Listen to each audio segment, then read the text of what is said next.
ప్రియదర్శి, హర్షరోహన్, శివాజీ ప్రధాన పాత్రల్లో దర్శకుడు రామ్ జగదీష్ తెరకెక్కించిన ఇంట్రెస్టింగ్ చిత్రం కోర్ట్.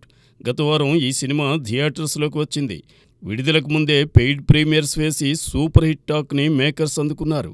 ఇలా డే 1 నుంచి క్రేజీ వసూళ్లు అందుకున్న ఈ చిత్రం ఒక్క తెలుగు రాష్ట్రాల్లోనే కాకుండా యుఎస్ మార్కెట్లో కూడా సూపర్ స్ట్రాంగ్ రన్ని కొనసాగిస్తుండడం విశేషం. ఇలా లేటెస్ట్గా యుఎస్లో ఏకంగా $8 లక్షల మార్క్ని ఈ చిత్రం దాటేయడం విశేషం. ప్రతిరోజు కూడా సుమారు $1,00,000 మేర ఈ చిత్రం అందుకుంటూ ఉండడం అనేది గమనార్హం.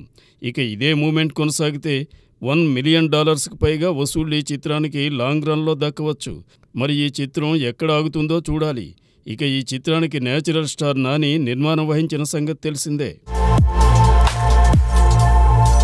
సూపర్ స్టార్ మహేష్ బాబు అలాగే దర్శక దిగ్గజం ఎస్ఎస్ రాజమౌళి కలయికలో వస్తున్న చిత్రంపై మామూలు అంచనాలు లేవు. అయితే ఈ చిత్రాన్ని సూపర్ స్టార్ అభిమానులు మొదటి నుంచి SSMB 29 సినిమా అనే ట్యాగ్తో పిలుచుకుంటున్నారు. అయితే ఇది తరువాత ఎస్ఎస్ రాజమౌళి, మహేష్ బాబు పేరు కలిసేలా SSRMB అనే కొత్త ట్యాగ్తో వచ్చింది.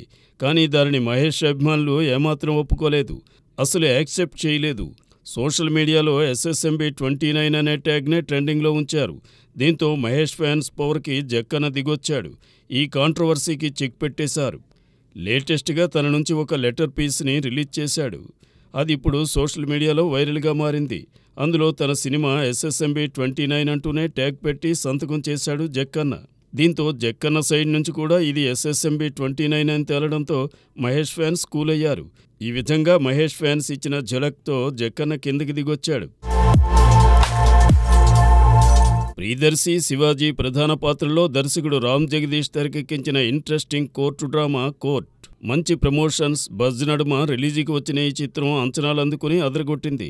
అలా మొదటి రోజు నుంచే ప్రియదర్శి కెరీర్లోనే భారీ ఓపెనింగ్స్ అందుకున్న ఈ చిత్రం ఇదే దూకుడిని వీకెండ్లోనే సోమవారం కూడా కొనసాగించింది.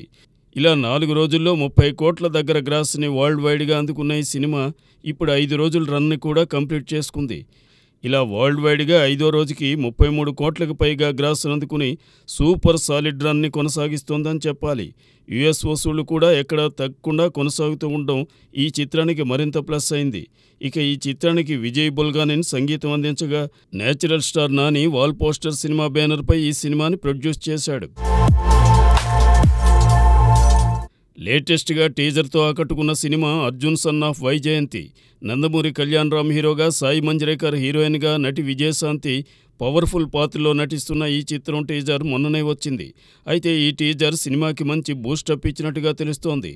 టీజర్ వచ్చాక తెలుగు రాష్ట్రాల్లో కళ్యాణ్ రామ్ సినిమా కొనేందుకు బయ్యర్లు ఆసక్తి చూపిస్తున్నారట.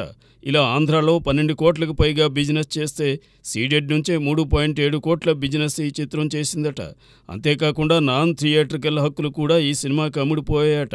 ఇలా మొత్తానికి నందమూరి కళ్యాణ్ రామ్ కెరీర్లోనే ఈ చిత్రం ఆల్ టైమ్ రికార్డ్ బిజినెస్ జరిగినట్టుగా తెలుస్తోంది. ఇక ఈ చిత్రానికి ప్రదీప్ చిలుకూరి దర్శకత్వం వహించగా ఈ వేసవిలో మేకర్స్ రిలీజుకి తీసుకొస్తున్నారు.